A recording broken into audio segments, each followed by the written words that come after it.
Everything we're talking about right now is really the abiding principle. We've talked about it all year long, that if you don't abide in Christ, you have absolutely nothing. Remember the analogy Pastor Trent has given us in this series of Abide, that we're just sticks. And if you're not attached to the vine, you're just a dead stick on the ground. And dead sticks get thrown into the fire.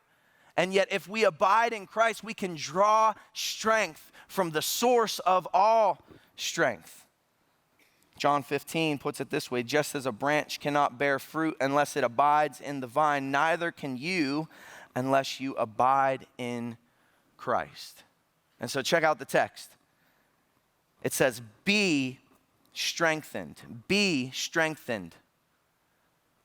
Not strengthen yourself, not get in the gym and put forth all kinds of effort. Be strengthened. Interesting to note, in the Greek, that word is in the passive present tense. You're like, why is this guy giving me an English lesson right now? Just bear with me a second. Passive present tense. So when a verb is passive, it means that the subject of the verb is receiving the action, not doing it. Okay? So Paul's not telling Timothy, hey, strengthen yourself. Like, get in the gym, get pumped up, put all this effort forth. He's saying, no, stop and be strengthened. Receive strength. And because it's passive present, it's not something that happened in his past. It's something that should continually be happening in his life.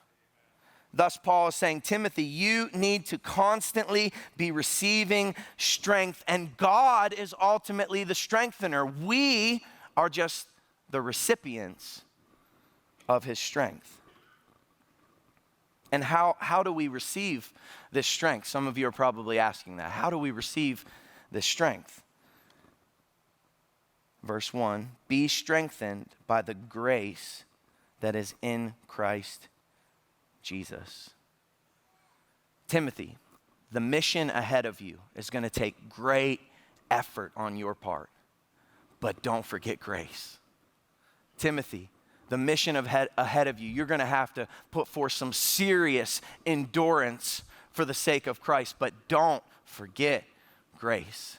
Timothy, you're going to need to soldier up. You're going to need to armor up for this battle, for this mission that God has called you to, but never forget grace.